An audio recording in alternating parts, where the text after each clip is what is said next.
Qué grato poder nuevamente encontrarnos en este tiempo a través de estos canales de comunicación que tenemos a la disposición en esta hora y dadas estas circunstancias. Muy agradecidos con el Espíritu Santo porque no solamente nos permite vivir este momento, vivir este tiempo eh, eh, de manera eh, digámoslo así, a través de los medios electrónicos, sino que realmente a través de su presencia en nosotros, ¿cierto?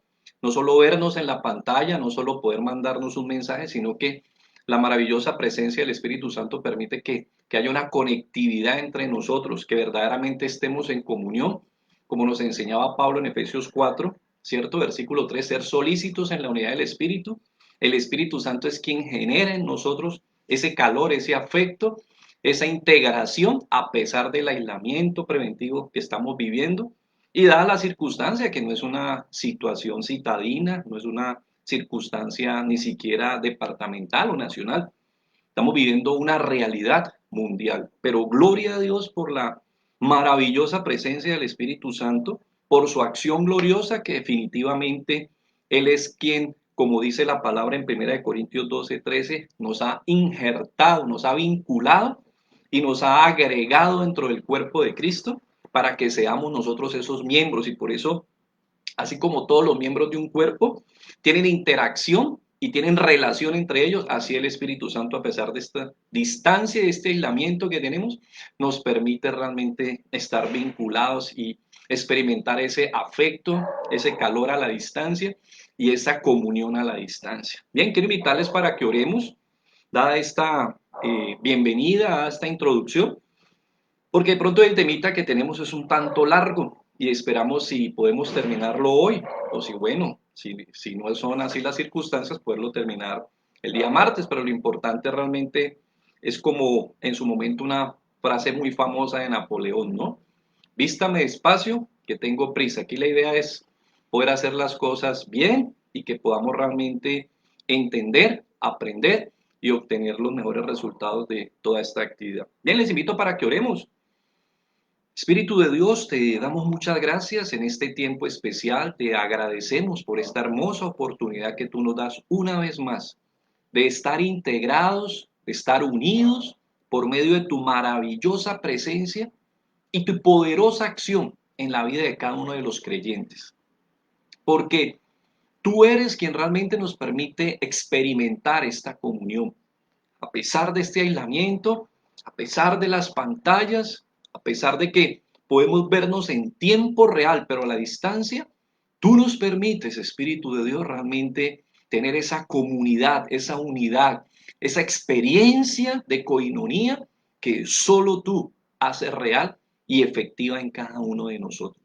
Hoy queremos nuevamente ponernos a tu disposición, precioso Consolador, para que nos guíes en este tiempo de tu palabra y para que a través de ella, como solo tú puedes hacerlo, al iluminarnos, traigas sanidad, traigas liberación, traigas medicina, traigas restauración, traigas arrepentimiento, traigas vida nueva.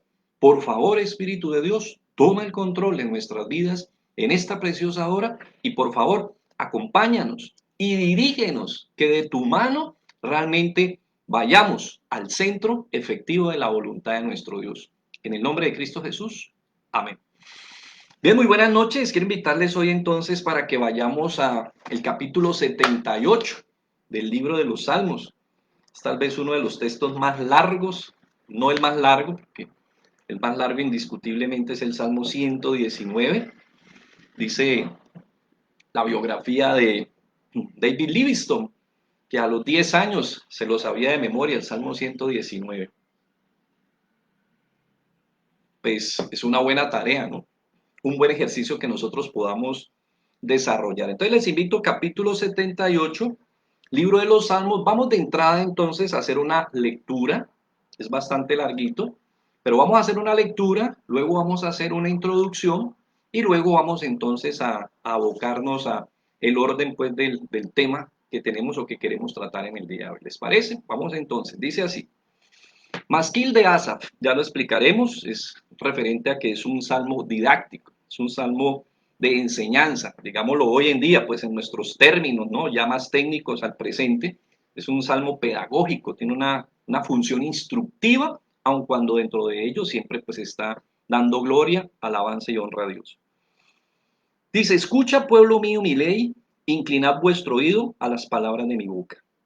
Abriré mi boca en proverbios, hablaré cosas escondidas desde tiempos antiguos, las cuales hemos oído y entendido que nuestros padres nos las contaron. No las encubriremos a sus hijos, contando a la generación venidera las alabanzas de Jehová y su potencia y las maravillas que hizo. Él estableció testimonio en Jacob y puso ley en Israel, la cual mandó a nuestros padres que la notificasen a sus hijos, para que lo sepa la generación venidera y los hijos que nacerán y los que se levantarán lo cuenten a sus hijos, a fin de que pongan en Dios su confianza y no se olviden de las obras de Dios, que guarden sus mandamientos y no sean como sus padres, generación contumaz y rebelde, generación que no dispuso su corazón ni fue fiel para con Dios su espíritu. Los hijos de Efraín, arqueros armados, volvieron las espaldas en el día de la batalla. No guardaron el pacto de Dios, ni quisieron andar en su ley, sino que se olvidaron de sus obras y de sus maravillas que les había mostrado. Delante de sus padres hizo maravillas en la tierra de Egipto y en el campo de Zoán. Dividió el mar y los hizo pasar, detuvo las aguas como en un montón. Les guió de día con nube y toda la noche con resplandor de fuego. Hendió las peñas en el desierto y les dio a beber como de grandes abismos, pues sacó de la peña corrientes e hizo descender aguas como ríos. Pero aún volvieron a pecar contra él, rebelándose contra el Altísimo en el desierto. Pues tentaron a Dios en su corazón, pidiendo comida a su gusto. Y hablaron contra Dios, diciendo, ¿podrá poner mesa en el desierto? He aquí ha herido la peña y brotaron aguas, y torrentes inundaron la tierra. ¿Podrá dar también pan? ¿Dispondrá carne para su pueblo?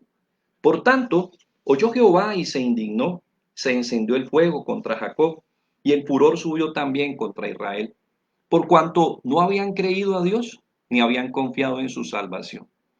Sin embargo, mandó a las nubes de arriba, y abrió las puertas de los cielos, e hizo llover sobre ellos maná para que comiesen, y les dio trigo de los cielos.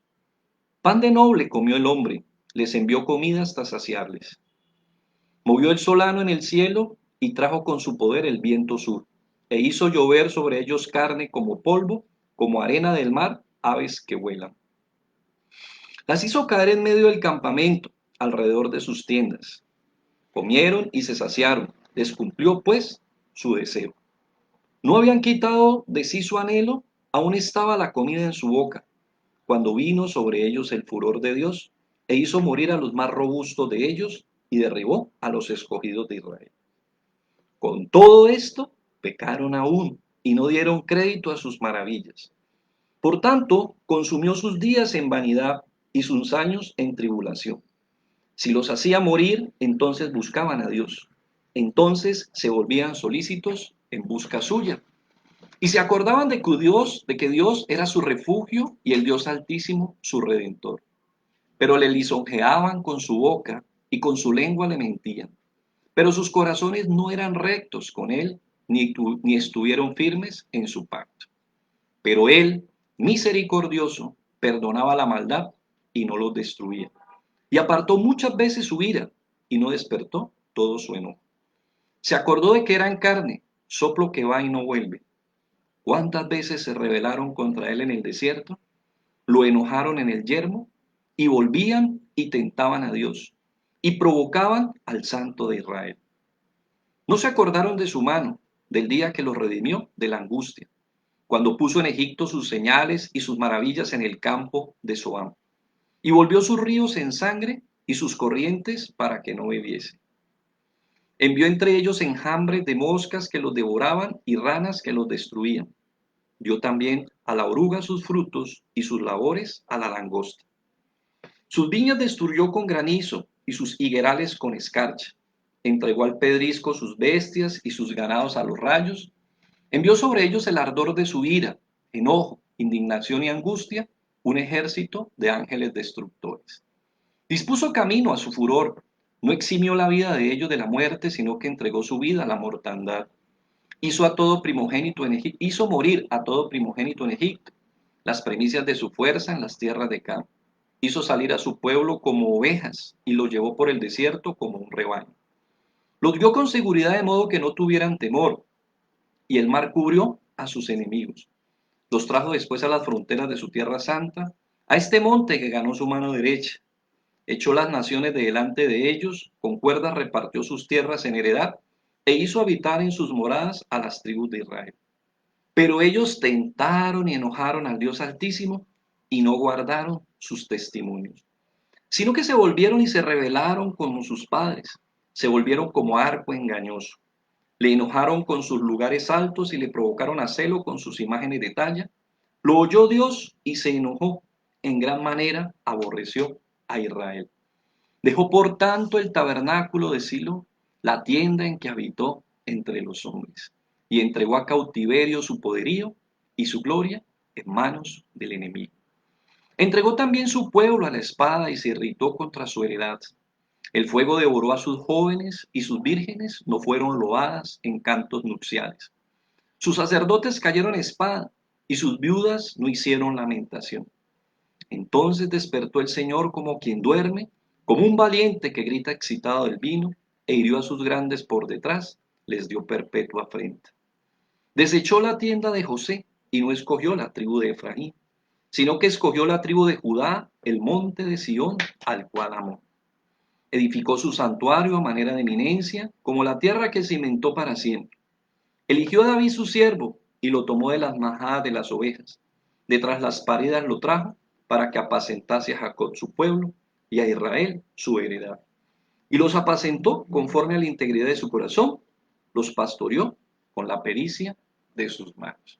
Eso es un salmo muy hermoso, es un salmo que habla, hace una narración histórica de muchos de los eventos maravillosos con los que Dios se manifestó, como ya veremos y lo dice en la introducción, ¿cierto? En los primeros textos dice que no, ellos no encubrirán, versículo 4 dice, contando a la generación venidera las alabanzas, su potencia y las maravillas que hizo. Vemos entonces cómo Dios se manifestó con todas estas proezas en medio del desierto, en medio aún de Egipto, luego que salen de Egipto, luego en aquella tierra donde Él los lleva, y siempre estaban esas proezas evidentes, esos testimonios maravillosos que daban constancia de su manifestación y de su mano, ¿cierto?, expresada en todos estos eventos. Pero a más de eso, recordemos que Él ya había dado en Éxodo 20, ¿cierto? Él se manifestó, Él dio ese testimonio, como dicen aquí en la introducción, ¿cierto? Él estableció, dice el versículo 5, Él estableció testimonio en Jacob y puso ley en Israel, la cual mandó a nuestros padres que la notificasen a sus hijos. Entonces, tenemos todos estos eventos maravillosos, todos estos eventos que podemos llamar históricos, pero también tenemos entonces el pacto, tenemos la ley, tenemos su testimonio específico y recordemos entonces que muchos de estos testimonios iban pasando de generación en generación inicialmente pues de manera vocal, de manera oral, se iban transmitiendo, aun cuando ya existían de pronto algunas copias, dice Deuteronomio 15, ¿cierto? Cuando habla con relación a que el rey debe hacer una copia del libro que cargan los levitas, que era el libro de la ley, y él debía de leer en ella continuamente. Entonces había de pronto una manera de transcribir un poco rudimentaria, pero por lo menos ya habían algunos eventos. De hecho, pues si recordamos a Moisés, le escribieron sobre unas piedras específicamente. Vamos viendo como todo este proceso, como poco a poco se va dando finalmente lo que hoy nosotros tenemos como estos materiales textuales escritos que ya hoy en día están en dispositivos electrónicos. Pero el punto, ¿cuál es? ¿O hacia dónde nos queremos dirigir? Aquí coinciden entonces la ley y coinciden todos estos hechos históricos. Cuando nosotros de pronto vamos y miramos un poquito lo que es el Antiguo Testamento, vemos que está compuesto específicamente de esto, ¿no? Lo que llaman el Hexateuco, ¿sí? Que es de Génesis, ¿cierto? Éxodo, Levítico, Deuteronomio, y de pronto entra un poquito ahí Josué. Entonces nos encontramos con la parte de la ley, pero luego a partir de ahí aparece, ¿cierto?, una parte histórica Y también, ¿cierto? Se inicia específicamente con Samuel la parte de los profetas que iba juntamente también con la parte histórica que tenemos entre los reyes, que tenemos en Crónicas, que tenemos en parte también, ¿cierto? En Esdras, en Nehemías, todos estos eventos maravillosos. Y aquí mismo estamos viendo una evidencia de lo que era la parte prosaica o poética, ¿cierto? Y la parte sapiensal, que están de pronto interrelacionadas con proverbios y aquí con la parte de los salmos o lo que llaman el salterio. Todo esto para que llegara a qué punto? A que esto era lo que conformaba el Antiguo Testamento. Si vamos un poquito a Lucas 24, vemos cómo Jesús lo resume de manera más práctica lo que era o lo que constaba por lo menos en ese momento o lo que se conocía, ¿cierto? Lucas 24, perdón, 44 dice, y les dijo, estas son las palabras que hablé estando con vosotros, que era necesario que se cumpliese todo lo que está escrito de mí en la ley de Moisés, en los profetas y en los salmos. Vemos entonces que más o menos esto, junto con, como ya lo hemos dicho, ¿cierto? La historia hacía parte, ya venía escribiéndose, ya estaba escrito mucho de la historia, era lo que componía lo que nosotros conocemos como el Antiguo Testamento. Por eso, de hecho, pues el tema lo he intitulado como las consecuencias de enseñar la palabra de Dios, o los frutos, o los resultados de enseñar la palabra de Dios. Y es más o menos lo que, de alguna manera, ¿cierto? Vamos a encontrar que es el propósito, por decirlo así, porque pudiéramos establecer que son una consecuencia de algo que está establecido, de una determinación, de una perspectiva o de una afirmación o de un deseo que Dios tenía, de que esto se transmitiera, de que estos eventos se enseñaran para que generaran, ¿cierto?, una consecuencia en quienes los estaban escuchando, que es lo que vamos a encontrar nosotros entonces en los textos que vamos a estudiar en este tiempo. Vamos a seguir entonces con, pues ya dado el hecho de por qué estamos hablando de que consecuencias de enseñar la palabra de Dios o el propósito de enseñar la palabra de Dios, porque hablamos de consecuencias porque vamos a ver los resultados, ¿no? Y pues, claro está, es un propósito porque la idea es apuntar a estas consecuencias específicas.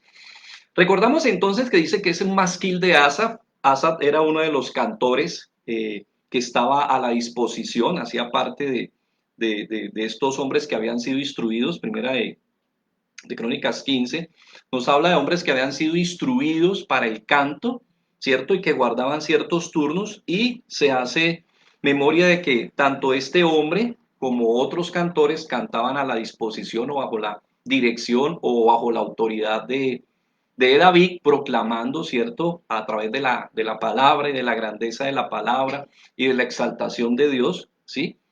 Sus hechos, sus verdades, sus potencias y sus maravillas.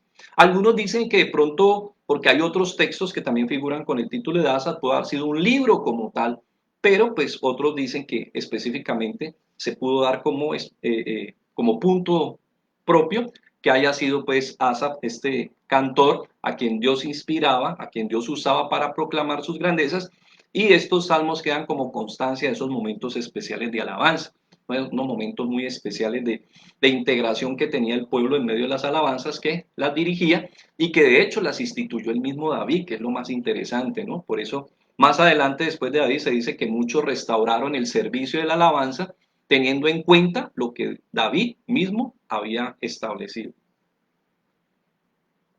Miremos más o menos un resumen de la estructura, ya lo leímos. Se dice que el versículo 1 al 11 está la introducción, del 12 al 31, milagros obrados en el desierto. Del 32 al 41 tenemos la continuada apostasía, ¿no? Como ustedes pudieron ver, ¿no? Dios se manifestaba, Dios obraba, pero ellos ¿qué? Volvían nuevamente hacia atrás. Cuando estaban en aflicción, buscaban a Dios. ¿Y qué hacía Dios? ¿Les daba la espalda? No, increíble. Volvía y los atendía. Y cuando nuevamente Dios los había socorrido, ¿qué volvían y hacían ellos? Entonces ahí se entregaban a ser fieles a Él. No, volvían y le daban la espalda. 42 al 53, la liberación y salida de Egipto. Del 54 al 64, la distribución de la tierra. y el juicio de Dios en tiempo de los filisteos, y del 62 al 72 el despertar de Dios y la elección de Sión y de David. Bueno, eh, mirando un poco, pues, objetivamente, vemos que hay muchas historias que se cuentan desde la época deuteronómica, todos estos eventos, ¿cierto? Cómo aún él dio su ley, cómo todos estos eventos a través de los cuales él los trajo y manifestó su brazo para llevarlos finalmente a la tierra prometida. Entonces se habla de un término, un enfoque deuteronomista, ¿cierto? Un enfoque, digámoslo así, atenuado, ¿cierto? A esta historia del tiempo del Sinaí y del tiempo de la peregrinación hasta que finalmente llegan a la tierra prometida. Por eso, teniendo en cuenta esto y que no se habla específicamente, para algunos no se habla de la división, pueden concluir que más o menos el Salmo fue escrito para el 930 a.C. Dice que también él hace notar que la mirada retrospectiva que se dirige a la historia de Israel llega hasta David o Salomón, en el versículo 69. No se menciona la división del reino en el año 930.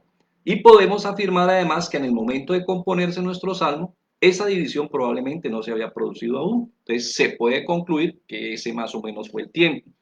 Pero para otros, lo que concluyen es que el salmo se escribe en tiempos en que ya estaba dada la división y lo que pretendía el salmo era demostrar que estaban llamados a la integración. ¿Por qué? Porque él empieza con todos estos eventos, ¿cierto? De la ley, sus testimonios, toda esta historia, ¿cierto? De las normas, pero finalmente llega ¿a qué? A que Dios escoge el monte de Sión y escoge a David, ¿cierto? Ya ahí dicen que hay un enfoque sionista, donde entonces se hace una prelación, dice que se desechó a José y que se escogió fue a David, se escogió su descendencia y ahí se instituye lo que hoy nosotros conocemos y entendemos que el mismo Jesús vino de la descendencia o se encarnó siendo parte como el cumplimiento de la descendencia de la promesa dada a David. Entonces algunos concluyen que lo que se quería era generar una nueva integración de las tribus que ya se habían dividido ahí en Segunda de Crónicas 11, se habían dividido como consecuencia, pues, o en el reinado de Roboam, hijo de Salomón.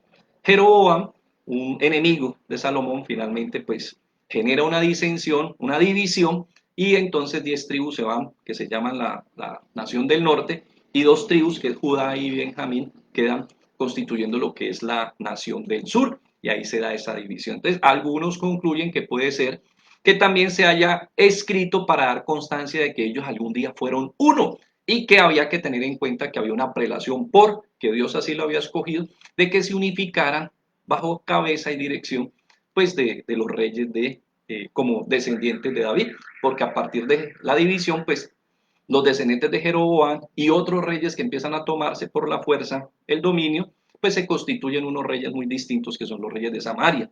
Y estos eran los reyes de Judá. Bueno, entonces hecha esta introducción, esta aclaración, y recordando entonces que podemos decir, ¿no?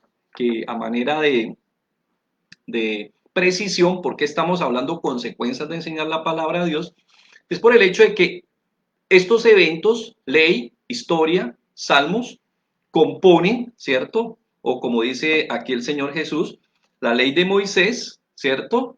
Los profetas y los salmos, pues componen lo que era en ese entonces los escritos. Hoy en día nosotros tenemos pues un material mucho, digámoslo así, no más preciso, pero más completo, ¿sí? Porque de todos modos el Antiguo Testamento se explica por medio del Nuevo y el Nuevo, ¿cierto? Muchas veces también se puede entender y se puede explicar a través del Antiguo. Ellos se relacionan, no se oponen, no se resisten.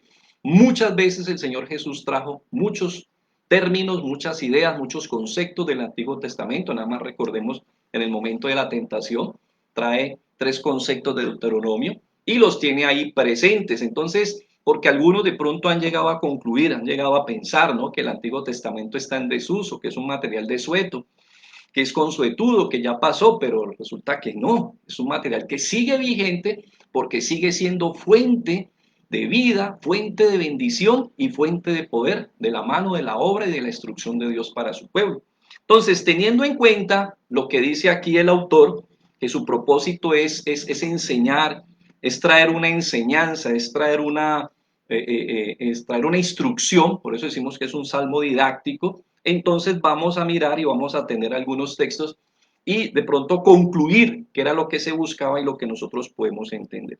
Entonces, para desarrollarlo el tema, vamos a mirar cómo lo que busca aquí el autor es que por medio, ¿cierto?, de la enseñanza, de esta instrucción, de la ley, de la historia, de todos estos hechos maravillosos que se dieron en todo este proceso, podamos conocer a Dios. Por eso estamos hablando de el propósito, las consecuencias de enseñar la palabra de Dios. Entonces, podamos, como producto de esto, conocer a Dios, confiar en Dios y finalmente seguir a Dios. Conocer a Dios en el hecho de poder nosotros así, conociéndolo, enseñar y comunicarlo. Confiar en Dios, que es obedecer, ¿cierto? Y llevar a la práctica sus enseñanzas. Y seguir a Dios es ser fieles y estar sujetos realmente a su dirección. Entonces, vamos a entrar en materia con respecto a la temática. Entonces, vamos al primer punto, ¿cierto? Conocer a Dios, que es enseñarlo y también poder comunicarlo. Esa es la idea, de que lo que yo conozco, pues ahora puedo enseñarlo y puedo comunicarlo. Versículo 6. Dice que el propósito de lo que él está ahorita anunciando es para que lo sepa la generación venidera y los hijos que nacerán y los que se levanten y los que se levantarán lo cuenten a sus hijos. ¿Qué se concluye de este propósito? No solo de la introducción que le está diciendo, sino que cuando uno lo estudia completo, pues la idea es que podamos conocer, mira, el carácter, ahí podemos conocer mucho del carácter de Dios. Estamos conociendo mucho de la naturaleza del hombre, a quien siempre se le da la mano y lastimeramente termina traicionando. Y nos encontramos con un Dios que increíble. El pueblo insistió en darle la espalda, pero siempre él manifestó, como nos ha enseñado el Salmo, que él es tardo para la ira y pronto para la misericordia. Bien, dice dentro de las instituciones de Juan Calvino, en su primer capítulo, en su primera parte, él hace un enfoque muy específico que tiene que ver con el conocimiento de Dios. Él prácticamente lo que son sus instituciones, esta obra que fue lo primero que se conoce como doctrina sistematizada, ¿cierto?, de la Biblia. Lo primero que hizo, el primer capítulo que aborda él, porque para él lo esencial y fundamental es el conocimiento de Dios, es definitivo. Y entonces él hace una acotación que dice: casi toda la suma de nuestra sabiduría, que de veras se debe tener por verdadera y sólida sabiduría, consiste en dos puntos. A saber, primero, en el conocimiento que el hombre debe tener de Dios. Si usted quiere ser sabio, tiene que conocer a Dios. Y segundo, en el conocimiento que debe tener de sí mismo. Y el uno y el otro se relacionan, porque en la medida en que nosotros como hombres avanzamos en el conocimiento de Dios, nos vamos haciendo conscientes del conocimiento de sí mismo. Eso es indefectible. Miremos lo que dice Job 42 del 1 al 6, en este primer punto, que es, se escribe con un propósito. ¿Cuál?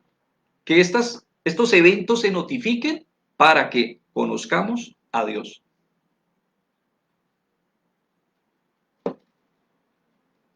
Job 42 del 1 al 6. Recordemos esta historia de Job.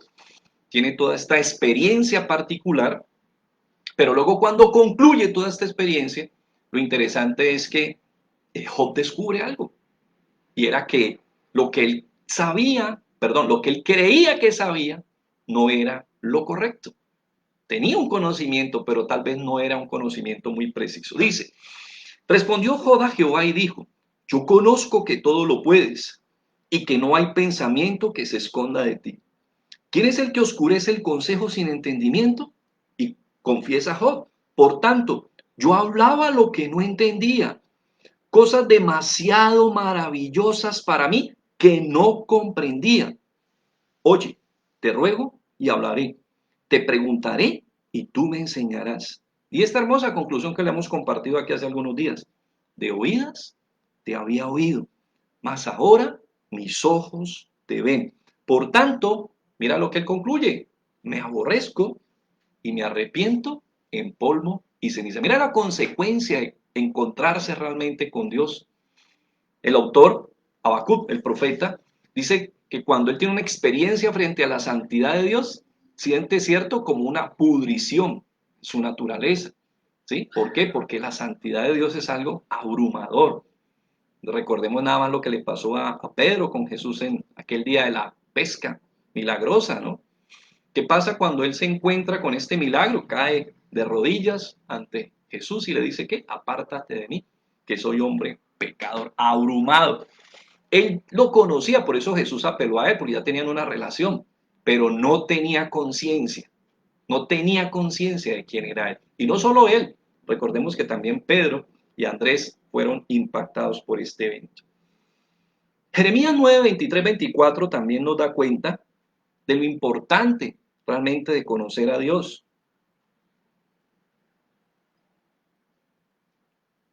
Recordemos, dice que la idea era para que lo sepa la generación venidera. Los hijos que nacerán y los que se levantarán lo cuenten a sus hijos. ¿Qué propósito? Que conocieran a Dios. Si usted recuerda y mira mucho de lo que usted ha leído de pronto en el Antiguo Testamento, verá como continuamente ellos siempre apelan y traen casi que de memoria. Es como si ellos recitaran, ¿cierto? Automáticamente de memoria estos eventos. En Segunda de Crónicas 20:20, Josafat cuando está orando ante Dios, él trae muchos de estos hechos.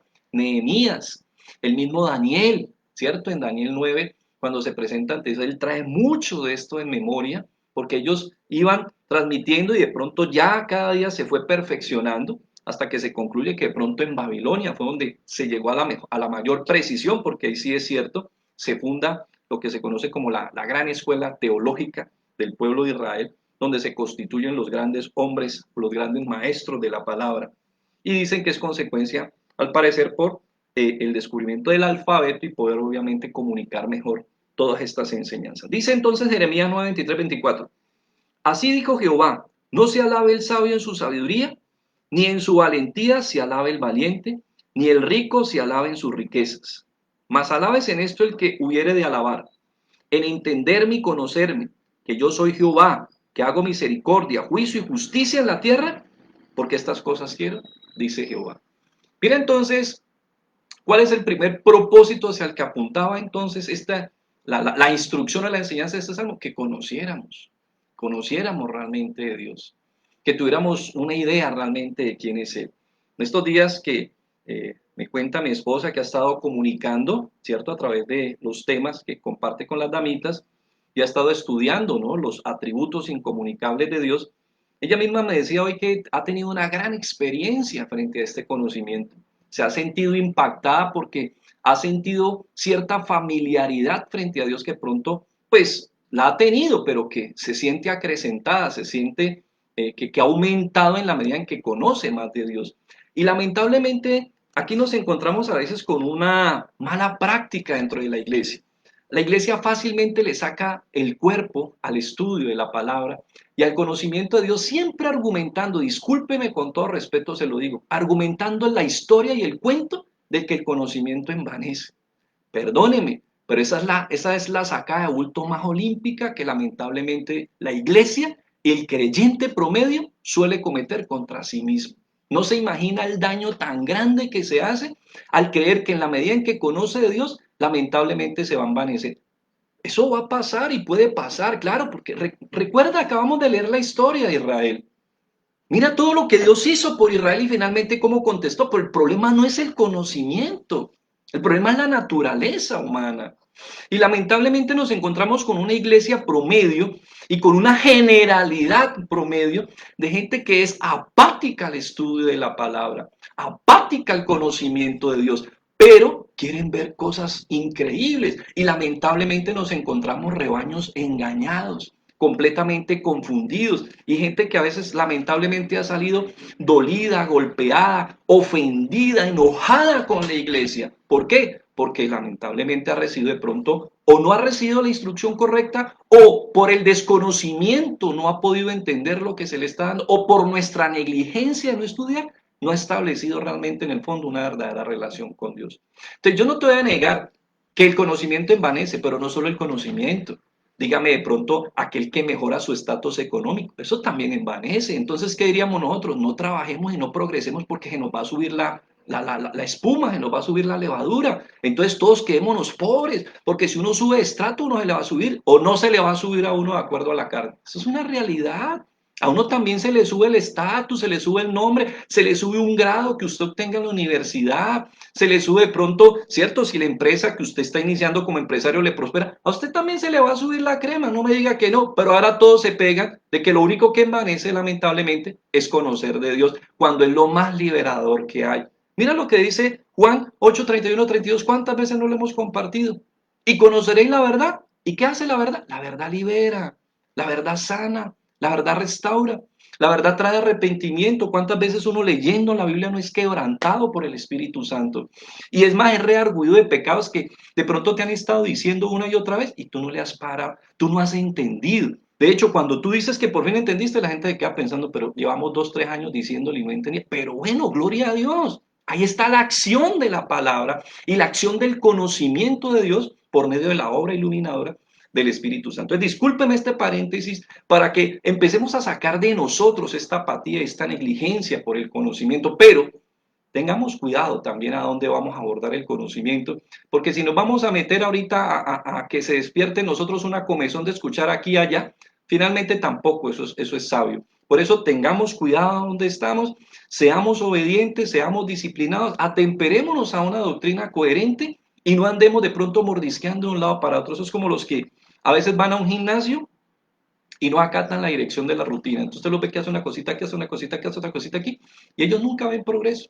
¿Por qué? Porque en el fondo no se han dedicado, no se han atemperado, no han obedecido, no están recibiendo dirección. Entonces, qué importante que nosotros entendamos la importancia del conocimiento de Dios y de que sigamos creciendo en él continuamente por medio del estudio de las escrituras y la adecuada, sabia, coherente y propicia dirección.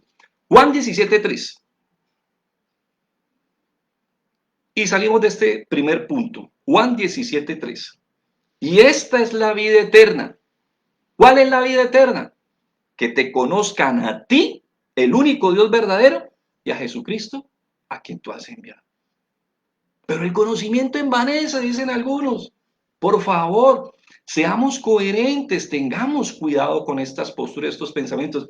Es cierto que el conocimiento va a envanecer, vuelvo y le reitero, pero hay miles de cosas que te van a envanecer. Cualquier cantidad de cosas te van a envanecer. Entonces, más bien seamos cuidadosos, como dice Romanos, 1 Corintios 8:1. El conocimiento envanece, pero el amor edifica. Entonces, ese conocimiento que usted simplemente está recibiendo para escarnecer, para burlarse, para acrecentarse, tenga cuidado, revise su corazón, vaya en oración, pida la guía del Espíritu Santo y Él hará del conocimiento sanidad y bendición para tu vida. Dice entonces como conclusión de este punto algo más acerca de este tratado de Juan Calvino en las instituciones.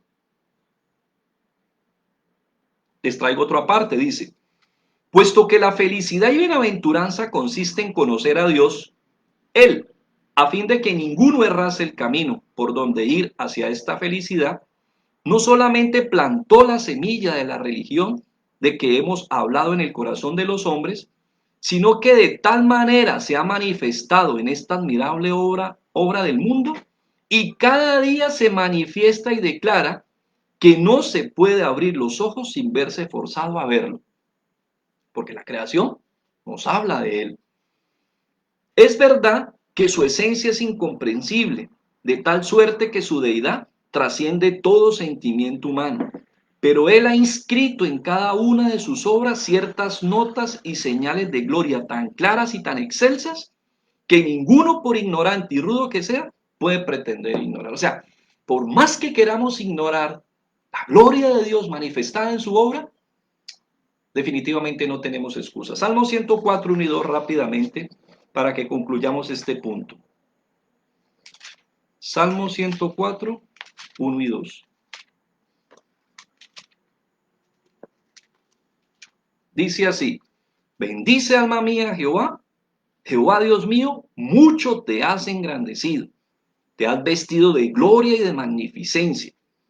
El que se cubre de luz como de vestidura, que extiende los cielos como una cortina. Indiscutiblemente, no podemos sacarle el cuerpo al Señor diciendo simplemente, es que a mí no me habían dicho, es que no tengo idea.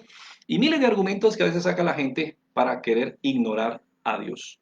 Vamos entonces al segundo punto o propósito que se tenía en este momento, ¿cierto? Al compartir todas estas enseñanzas y que nosotros sacamos o colegimos, que hoy en día aplicado y entendiendo que todo este conjunto de enseñanzas es lo que constituye tanto el Antiguo y que hoy nosotros contamos con el Nuevo Testamento. Entonces mira que cuando enseñamos todas estas realidades, ¿qué se genera? Primero, pues que hay conocimiento de Dios. Y esto trae una consecuencia, ¿cuál?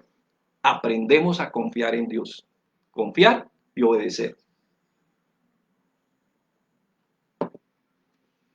Versículo 7, Salmo 78 dice, entonces si lo pegamos con el 6, para que lo sepa la generación venidera y los hijos que nacerán y los que se levantarán, lo cuenten a sus hijos, a fin de que pongan en Dios su confianza y no se olviden de las obras de Dios, que guarden sus mandamientos.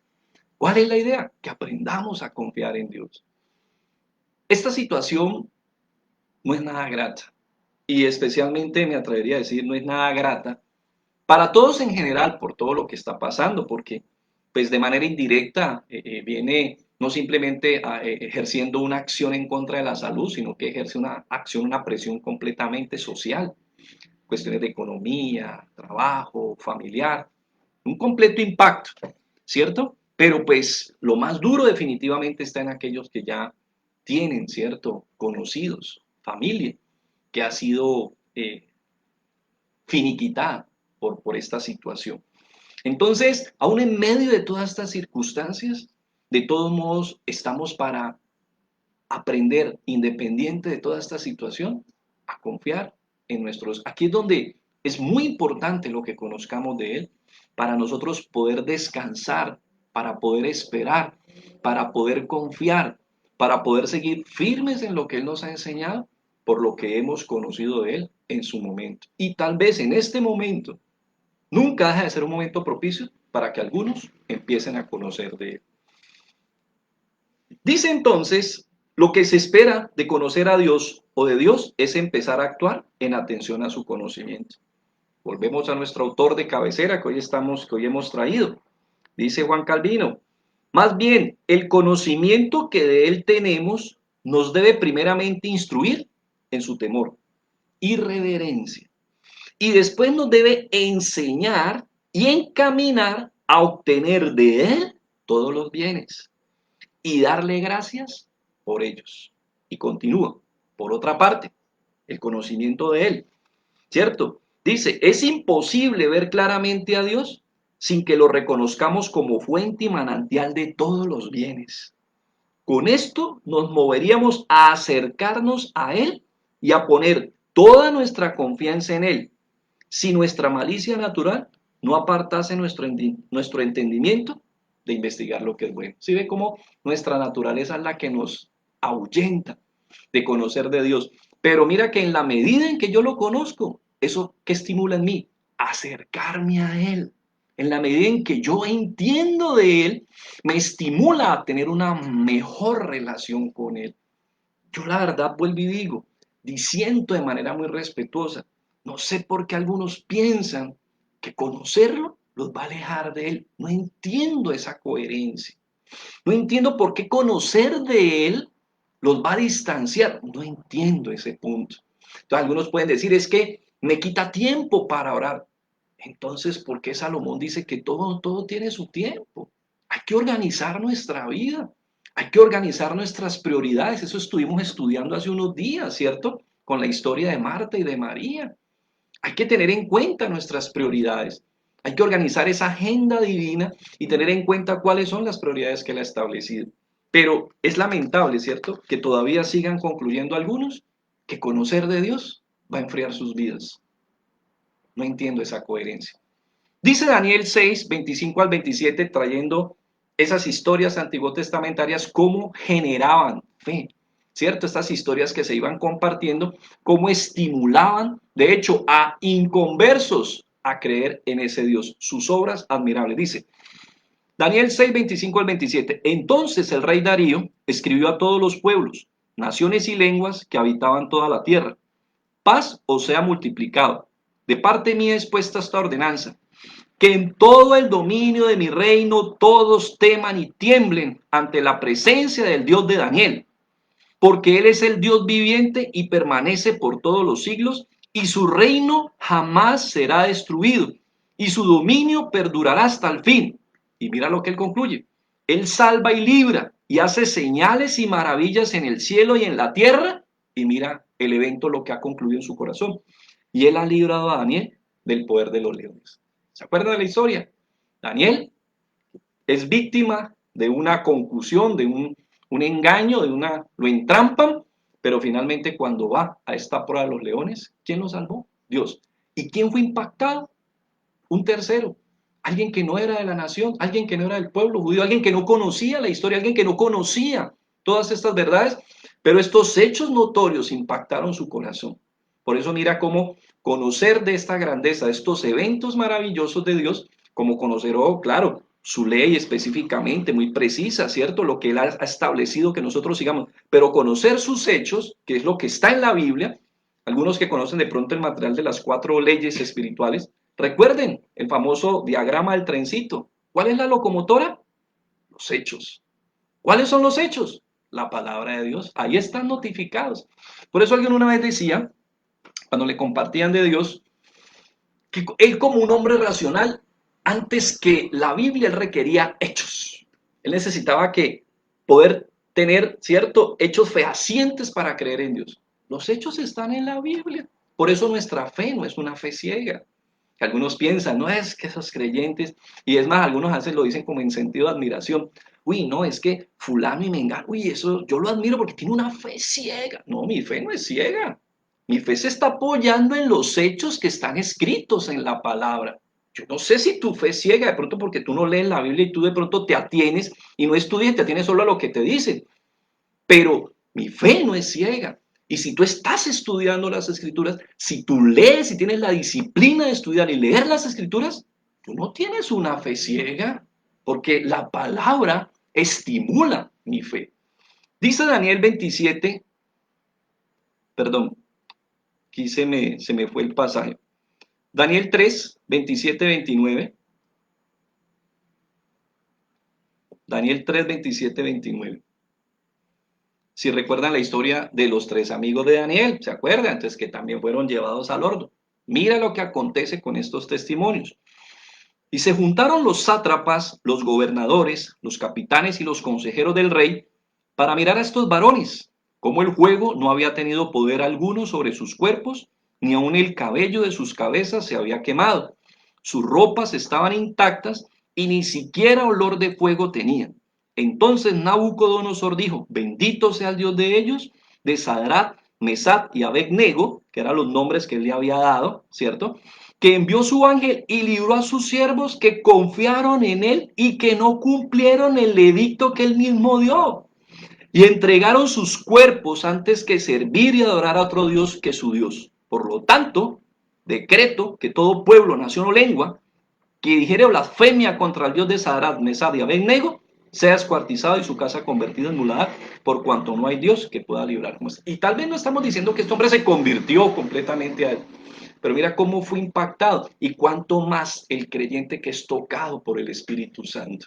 Si un tercero, y hay muchos terceros que a veces están impactados, ellos conocen algo de Dios, pero no lo conocen como aquel que se acerca, aquel que se familiariza con esta historia, con estos eventos y con estos hechos, con las normas, ¿cierto? Como él lo dijo, él dejó su Torá, que es sus enseñanzas, ¿cierto? Dejó su ley, que fue su testimonio, y todos los eventos, todas estas obras y todas estas proezas, pues lo que buscan es infundir en nosotros una credibilidad, una confianza, decir, hombre, yo voy a poner en práctica esto, este es el Dios en el que yo debo confiar, definitivamente este es Dios. Miremos Romanos 10, 17 para terminar este segundo punto. Perdón, Romanos 10 del 13 al 17.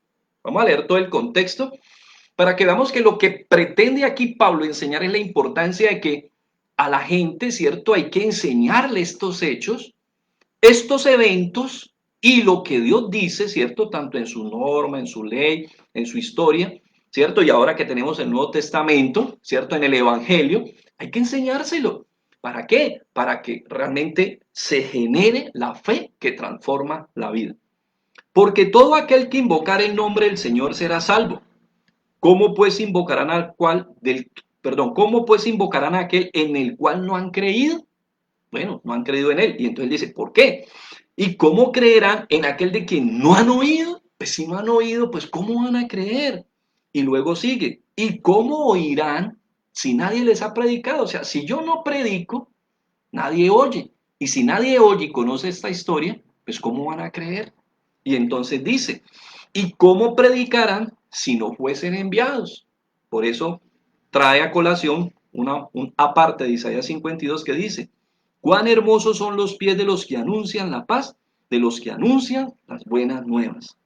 Mas no todos obedecieron el Evangelio. Es cierto, Pablo está diciendo, es que yo estoy llamado a hablar, yo estoy llamado a comunicar, a enseñar, pero pues en ninguna parte me están diciendo que todo el que me escuche, ¿cierto? Va a responder efectivamente, va a ser llamado de manera efectiva, pero debo hacerlo. ¿Sí? Aquí no tenemos ese enfoque mal llamado hipercalvinismo, ¿cierto? Que algunos piensan que el que se va a salvar, pues se salvó. Le digan o no le digan, no. Nosotros entendemos que hay que ir y anunciar esta verdad, enseñar, edificar, y entonces nacerá la fe que genera conversión. Por eso entonces él concluye, así que la fe es por el oír y el oír la palabra de Dios. Gloria a Dios. Entonces, mira cómo conociendo de Dios, ¿cierto? Primero, perdón, cuando nos anuncian y nos enseñan todas estas verdades, conocemos de Dios y como consecuencia ponemos nuestra confianza en Dios. Y finalmente, ¿cierto? Entonces aprendemos a ser fieles a Dios. Por eso seguimos a Dios. Somos fieles y sujetos a Él. Porque si nuevamente pegamos los tres textos que hemos leído del Salmo, dice así, Salmo 78:6, para que lo sepa la generación venidera y los hijos que nacerán y los que se levantarán, lo cuenten a sus hijos. 7, a fin de que pongan en Dios su confianza y no se olviden de las obras de Dios, que guarden sus mandamientos. Y el 8, que estamos entrando a la parte conclusiva, y no sean como sus padres, generación contumaz y rebelde, generación que no dispuso su corazón, ni fue fiel para con Dios en su espíritu. Pero leímos todo el texto. Ustedes lo vieron, ¿no? Vieron el texto, lo leyeron, fuimos rápido, de pronto no nos podemos meter a hacer más precisiones que pudiéramos hacer con todo este texto tan hermoso, pero queremos sacar el punto esencial, dada la ocasión y dada la oportunidad que tenemos en este momento. Entonces, como tercer punto, después de que tú conoces a Dios, tú aprendes a confiar en Dios y por la gracia y obra del Espíritu Santo aprendemos a seguir a Dios. O sea, ser fieles a Él por su gracia, no por nuestro poder, porque nos pasa lo mismo que pasó en el Salmo 78, nos suele pasar. Nosotros vemos la gloria de Dios y muchas veces, ¿cierto? Uno, como me pasó a mí inicialmente empezando la vida cristiana, yo venía porque tenía una necesidad, medio veía la gloria de Dios, medio se enderezaba la situación y después por dónde me encontraban, por ningún lado. Y en esa época pues no había Facebook, no había Hi-Fi, no había nada. No me conseguían en ningún lado hasta que volví a tener una situación crítica. Pues volvía el hombre y aparecía otra vez en la iglesia, ¿cierto? Buscando una respuesta y medio llegaba la respuesta, ¿qué pasaba con el hombre? Ahí, como es, como dice el dicho, por aquí que es más derechito, chao, me perdí. Y volvía otra vez y venía una crisis y entonces llegaba y medio se enderezaba la situación, entonces venía la otra frase, ¿no? Adiós abanico que llegó la... hasta que Dios cautivó mi corazón. Y esa parte es muy importante. Y me duele mucho tener que decirlo porque lo viví. Lamentablemente hay mucha gente que está viviendo en la iglesia así. Viene nada más a que le enderecen la situación presente, pero no hay consagración, no hay fidelidad, no hay compromiso. Dios es un salvavidas ocasional. Como algunos, frase trillada, ¿no? El bombero pertinente para la ocasión que se da. Pero de ahí para allá, nada más. Pero ¿sabes dónde empieza todo? Desde el principio. No conocemos a Dios. No se genera un estímulo a acercarnos a Él. Como consecuencia, no hay realmente confianza en Dios. Entonces simplemente seguimos viviendo, supuestamente creemos que hemos salido de una religión cultural y tradicional, y que ahora sí estamos viviendo la vida de la fe. Pero bueno, siempre hay tiempo para revisar nuestro corazón. Yo en este caso tampoco quiero aquí ubicarme de un lugar como juez, pero sí realmente vale la pena que el Espíritu Santo nos permita examinar nuestra vida. Y vamos de la mano de Dios entonces a concluir así. Nuevamente nuestro autor nos recuerda y nos dice: llamo piedad, hablando de Juan Calvino, a una reverencia unida al amor de Dios. Piedad, reverencia unida al amor de Dios, que el conocimiento de Dios produce. Porque mientras que los hombres no tengan impreso en el corazón que deben a Dios todo cuanto son, que son alimentados con el cuidado paternal que de ellos tiene, que Él es el autor de todos los bienes, de suerte que ninguna cosa se deba buscar fuera de Él, nunca, jamás de corazón, y con el deseo de servirle, se van a someter a Él. ¿Sabes por qué? Porque no hay conocimiento de Dios. Entonces, tú no puedes entender que qué. Cuando no hay conocimiento de Dios, entonces tú no puedes entender que le debemos todo lo que somos alimentados con su cuidado paternal, no solo de alimento físico, sino el sustento espiritual, que es el autor de todos los bienes que nos han sido dados. De suerte que todo lo buscamos en Él y Él nos lo provee, ¿cierto? Pero lamentablemente, si esto no sucede, nunca nos someteremos de corazón a servirle a Él. Dice, dice, y más aún, si no colocamos en Él toda nuestra felicidad, nunca de veras y con todo el corazón nos acercaremos a Él. Porque lamentablemente es cierto, para muchos la felicidad está fuera de Dios. No han entendido, como dice el Salmo 16:11, en tu presencia está la plenitud del gozo. La gente piensa que, de hecho, todavía hay quienes van a la iglesia como un sacrificio. Algunos creen que ir el sábado a la iglesia o ir a la reunión del movimiento están haciendo un sacrificio para el Señor. Hay que examinar nuestro conocimiento de Dios, porque cuánto daño nos está haciendo un conocimiento distorsionado. Segunda de Crónicas 11:16 dice, esto es recordando lo que aconteció cuando se divide, ¿cierto?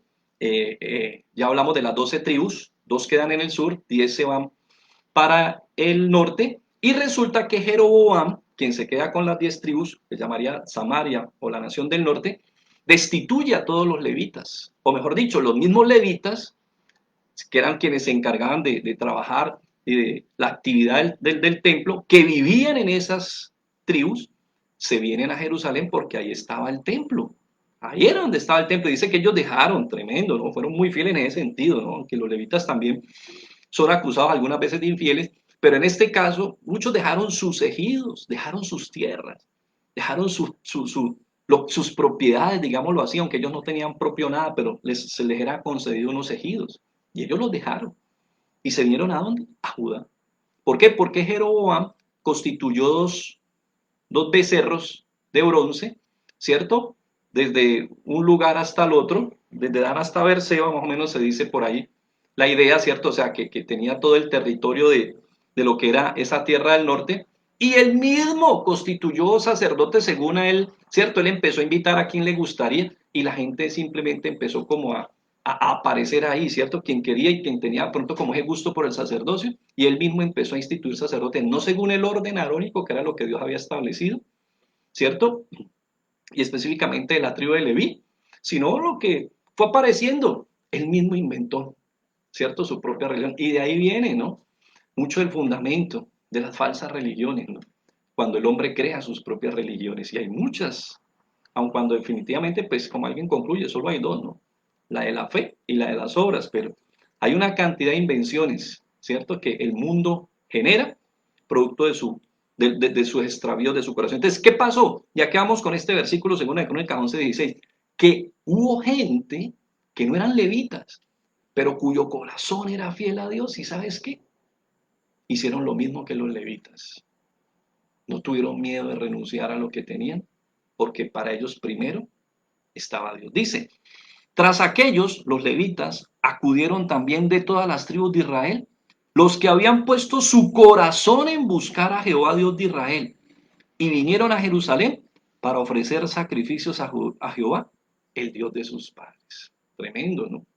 Ellos también vinieron a cumplir, vinieron a comprometerse y a mantenerse, ¿qué? Fieles a pesar de lo que estaba sucediendo en el lugar y en la tierra donde ellos se encontraban en ese momento. Permanecieron fieles independiente de las circunstancias.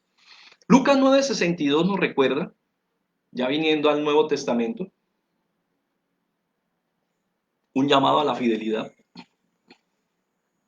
Dice, y Jesús le dijo, esto eran tres casos de tres personajes, que uno que le dijo que quería seguir a Jesús, otro a quien Jesús le dijo que por qué no venía con él, y otro que le dijo a Jesús que él estaba dispuesto a irse con él, que es este tercer caso, pero pues primero tenía que cumplir algunos cometidos. Y por eso Jesús concluye y dice, y Jesús le dice, ninguno que poniendo su mano en el arado mira hacia atrás, es apto para el reino de Dios.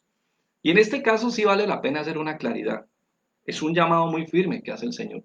Pero vale la pena hacer claridad. Uno puede a veces reversar. Yo lo he vivido en mi vida.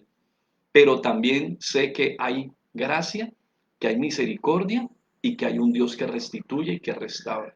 Si no, habría que quitar Deuteronomio 30, que de todo modo sigue siendo aplicable, que es un principio de restauración, aquel que se arrepiente y vuelve a él.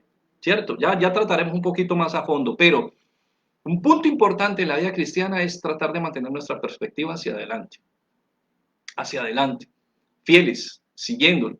Por eso Jesús es claro, quien mira hacia atrás, pues no tiene cierta aptitud para el reino de Dios. Y vuelvo y digo, puede pasar que uno recule, pero en el fondo lo importante realmente es que si has sido llamado, ¿cierto? Aquí viene otra doctrina un poco fundamental, esa gracia, ¿cierto? Que te ganó, te irá a buscar y te traerá, así sea de la oreja, de donde tenga que traerte. Hechos 20:24, recordemos a Pablo, ya estamos terminando. Hechos 20:24, Pablo nos recuerda, pero de ninguna cosa hago caso ni estimo preciosa mi vida para mí mismo, con tal que acabe mi carrera con gozo y el ministerio que recibí del Señor Jesús para dar testimonio del Evangelio de la gracia. Pablo no permitía que nada se interpusiera en ese compromiso y en ese llamado que Dios le había hecho. De verdad que yo cuando llegué a la vida cristiana oía mucho a la gente el aprecio que tenían por Pablo. Yo inicialmente lo enfoqué desde la perspectiva de su liderazgo, pero mira, en la medida que me he ido metiendo en sus cartas, leyéndolas, releyéndolas, he ido descubriendo una sensibilidad, una profundidad y una empatía tan especial con este hombre, que ahora entiendo por qué lo admiraban tanto en su momento. Es un hombre, es un mortal con debilidades y defectos, pero definitivamente es un desafío también por la gracia del Señor, como él siempre daba constancia. Por la gracia del Señor es un desafío para nosotros como creyentes, aun cuando él mismo siempre nos llama también a que tengamos en cuenta que si hay algo que imitar en él es porque él es imitador de Cristo. A quien hay que mirar es a nuestro Señor Jesús. Concluimos entonces con Santiago 1:8. El hombre de doble ánimo es inconstante en todos sus caminos. ¿Se acuerda? Está hablando ahí de aquellos que piden, pero dudan. Entonces son como la ola del mar que va y viene. Dice que quienes pidan de esa manera, ¿qué van a recibir? Poco. Y entonces entra Santiago a recordar que es que quien es de doble ánimo va a ser inconstante. Mire, este pasaje tocó muy duro mi corazón cuando llegué a la vida cristiana. ¿Sabes por qué? Porque me describió. Por eso te digo, la palabra es una bendición. A mí fue como si me hubiera hecho una radiografía, me hubieran hecho una resonancia, porque había algo muy dentro de mi corazón que yo no entendía por qué lo que empezaba no lo terminaba. Y esto generó cierta prevención en la vida cristiana porque dije, bueno, esa ha sido mi naturaleza, ¿será que yo sí seguiré en la vida cristiana? Y entonces fue una causa y un motivo de oración. Y bueno, aquí vamos, luchando con esa debilidad que uno arrastra, pero que la gracia del Señor se mantiene firme sustentando. Vamos concluyendo con una frase nuevamente de Juan Calvino que dice, porque en primer lugar, un alma temerosa de Dios no se imagina un tal Dios, sino que pone sus ojos solamente en aquel que es único y verdadero Dios. Por eso es muy importante la precisión de tu doctrina. Por favor, no anden picando aquí y allá. ¿Se acuerdan de la famosa propaganda? El que picaba aquí, picaba allá. ¿Qué le pasó? Le dio una gran indigestión. Hay que ser muy precisos, hay que ser coherentes con nuestra doctrina. Y entonces dice, En primer lugar, un alma temerosa de Dios no se imagina un tal Dios, sino que pone sus ojos solamente en aquel que es único y verdadero Dios. Después, no se lo figura cual se le antoja, sino que se contenta con tenerlo como Él se ha manifestado. Y con grandísima diligencia se guarda de salir temerariamente de la voluntad de Dios, vagando de un lado para otro. Eso uno no puede estar, ¿cierto? Tratando de picar aquí, picar allá, o marginarse del verdadero conocimiento saltando sobre novedades. Tenga mucho cuidado. A veces la gente se siente un poco desgastada con las temáticas doctrinales. Quisieran de pronto cosas un tanto más emotivas, un tanto más efusivas, relevantes, como dicen algunos. Pero a veces hay que tomar decisiones y hay que decir cuál camino realmente tú quieres para tu vida. ¿Relevancia o revelación? La revelación, que está entre Génesis y Apocalipsis, te permitirá conocer al Dios verdadero. La relevancia, de pronto vas a tener chispazos, momentos, emotividades, pero es importante realmente que seamos firmes en el conocimiento claro de Dios. Como dijo alguien, relevancia o revelación, tú decides. Por eso, en un momento de la historia, los discípulos volvieron atrás, ¿se acuerdan? Ahí en Juan 21. Jesús mismo, ¿qué hizo? Se manifestó y los comisionó de nuevo. Es fácil, humanamente hablando, perder la visión y el propósito de Dios. Pero si hemos retrocedido, y puede ser el caso tuyo, en este momento podemos volver a empezar. En eso consiste el arrepentimiento. Yo sé qué te estoy diciendo, y quien te habla sabe de qué te habla. Confesar y empezar de nuevo, 1 Juan 1:9. Si tú confiesas tu pecado, Él es fiel y justo para perdonarte y limpiarte. Y recuerda, igualmente el Espíritu Santo nos va a redarguir, nos va a iluminar y nos dará el poder para volver a empezar. Por eso en Juan 16:13 dice que el Espíritu de verdad te va a guiar a toda la verdad. Él te va a guiar, realmente te va a dar el diagnóstico de qué está pasando con tu vida. Y entonces cuando tú te arrepientas, como dice Filipenses 2:3, el mismo Espíritu Santo va a poner el querer como el hacer por su buena voluntad, que no implica que yo no asuma compromisos, porque es que a veces la gente piensa que si no siente ganas de orar, si no siente ganas de ir a la iglesia, si no siente ganas de leer la palabra, entonces no, por favor, hasta allá no es el punto, ¿cierto? Porque si no, entonces nosotros como seres humanos, ¿en qué punto quedamos? ¿Para qué entonces Dios nos desafía a formar nuestro carácter, nuestro dominio propio y ciertas disciplinas espirituales? El Espíritu Santo está para recordarnos y está para que yo le diga, ayúdame, pero yo tengo que dar el paso, yo tengo que bajar el pie de la cama, yo tengo que ir y buscar la Biblia y ponerme a leerla si a veces no tenga ganas, pero pues es parte del estudio y pidiéndole al Espíritu Santo que me los y Él me va a iluminar y me va a encender y de pronto puede que me encienda y vuelve nuevamente, ¿cierto? Se desinfla uno, pero vuelve otra vez, para eso está, Él es el ayudador. Por eso me gusta tanto esa canción que dice, una vez más, Espíritu Santo, una vez, todo el tiempo, y Él no se va a cansar, ve al Espíritu Santo todo el tiempo, así, todos los días tenga que decirle, Espíritu Santo, otra vez no quiero leerla, yo, no importa, Espíritu Santo no te va a decir, otra vez hoy, no, si tú lo haces, Él con el gusto de su naturaleza te va a ayudar y te va a asistir. Por eso, finalmente, como aplicación, varones, mujeres de Dios, hijos de Dios, recordemos Mateo 28, 18 al 20, y entendemos la razón de la instrucción que nos da Jesús, pues comparándola con este material del Salmo 78 y su propósito de enseñar la palabra.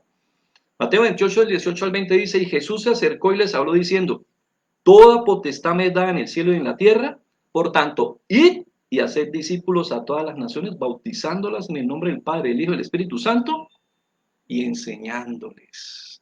Esa es la palabra clave ahí, por lo menos así lo acierta a decir, ¿cierto? El doctor Robert Coleman, del famoso Plan Supremo de Evangelización, Plan Supremo del Discipulado y el Plan de la Gran Comisión. Enseñar. ¿Enseñarles qué? Que guarden todas las cosas que Él nos ha enseñado, ¿cierto? Y Él aquí, Él está con nosotros todos los días hasta el fin del mundo. Vamos a enseñar para que la gente conozca a Dios, confíe en Dios y siga a Dios.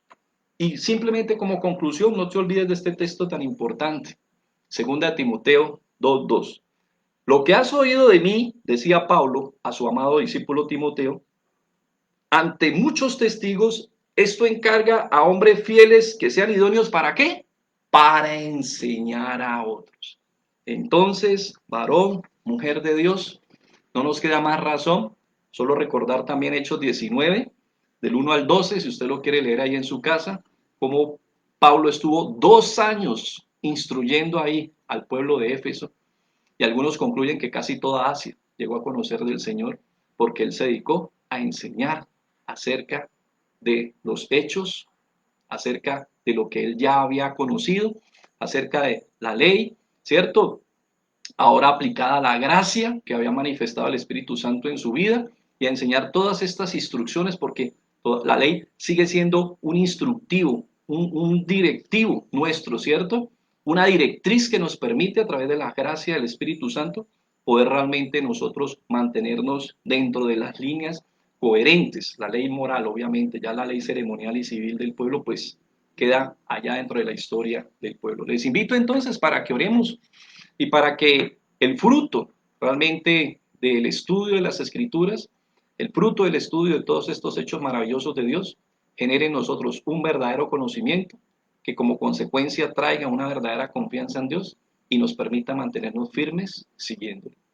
Padre, te damos muchas gracias por este día especial, te damos muchas gracias por esta palabra, te damos muchas gracias por tus benditas y poderosas escrituras, las cuales tienen un poder increíble y maravilloso para transformar nuestras vidas, por la obra y la acción del Espíritu Santo en nosotros. Bendito Dios, hoy te damos muchas gracias por esta oportunidad que tú nos has dado y porque nos permite recordar lo más hermoso que nos puede pasar, que es conocer acerca de ti, que poco a poco nos permite conocerte. Claro está que decir conocerte es una palabra que suena extremadamente pretenciosa por la grandeza de lo que tú realmente eres. Pero de todos modos nos permite, de acuerdo a tu plan y al deseo que tú tuviste de manifestarte a nosotros y de revelarte a nosotros y de hacerte accesible a nosotros, tener y disfrutar una relación fundamental, trascendental y gloriosa contigo. Y muchas gracias porque esa relación entonces se desprende que a través de la misma obra del Espíritu Santo actuando en nosotros, vamos poniendo en práctica tu palabra, vamos poniendo en práctica tus enseñanzas y va generando esa fe y esa confianza que transforma nuestras vidas. Y como consecuencia, nos permites, a pesar de nuestras debilidades y de que somos idénticos a ese pueblo que describe el Salmo 78, nos permites mantenernos fieles, a pesar de toda nuestra debilidad y a pesar de toda nuestra infidelidad como naturaleza humana, Señor. Gracias, Espíritu Santo. Te damos muchas gracias en este día especial. Te rogamos que sigas iluminando nuestras vidas y nos permitas cada día entender qué valioso es este material hermoso que es tu palabra. El pueblo escogido, el pueblo del pacto, dice Yesnalut Torah. Ellos dicen, nosotros la tenemos. Nosotros tenemos el testimonio de Dios y tenemos la ley del Dios, del único, del poderoso, del Dios vivo. Así nosotros también deberíamos decir, tenemos la Biblia, tenemos las escrituras, tenemos sus testimonios, tenemos sus instrucciones, tenemos su ley directiva, tenemos sus testimonios y sus hechos poderosos. Nosotros somos privilegiados. Muchas gracias, bendito Dios, te doy por tu casa, por tu iglesia, por tu pueblo, por cada una de las familias que hoy está conectada, por la gracia tuya que se derrama en ellas, porque como decía en el Salmo 78, el autor, Señor, él iba a hablar de un misterio especial, un misterio oculto. Y no porque haya compartido cosas misteriosas, él compartió los hechos notorios tuyos. Pero había algo, y algunos concluyen ahí, Señor, y es cómo a pesar de ser infieles, tú siempre fuiste fiel. ¿Sabes cuál es ese misterio? La gracia de Dios. Porque si tú y yo pudiéramos explicarla, ya no sería la gracia de Dios. Por eso, muchas gracias porque tu gracia se ha derramado sobre mi casa, sobre mi hogar, sobre mi familia, sobre mis hijos Y que si así se siga derramando, Señor, para que tu luz resplandezca en sus vidas y en sus corazones. Que se derrame hoy sobre los hogares, sobre las familias, Señor, y que haga resplandecer tu rostro sobre ellos y tenga misericordia de sus vidas. Bendíceles y que concédeles tu paz y guárdales de todo mal. Gracias, Señor, por tu provisión a cada hogar, por tu provisión a cada casa, por tu provisión a cada familia y por tu provisión, Señor, a tu casa, a tu iglesia y a tu obra, para que se siga notificando estos hechos, porque tú diste esa orden, que se notificara, que esto se enseñara para que te conozcan, confíen y te sigan. Que así se siga cumpliendo, Señor, a través de tu iglesia, a través de tu ministerio y a través de tu obra en todo el mundo. Muchas gracias por tu cuidado y por tu misericordia. En el nombre de Jesús, amén, amén y amén. Queridos varones, queridos condiscípulos, querida iglesia, dispénsenos un poquito habernos ido más allá, pero queríamos concluir este tiempo especial. Que Dios les bendiga rica y abundantemente. Feliz noche y feliz fin de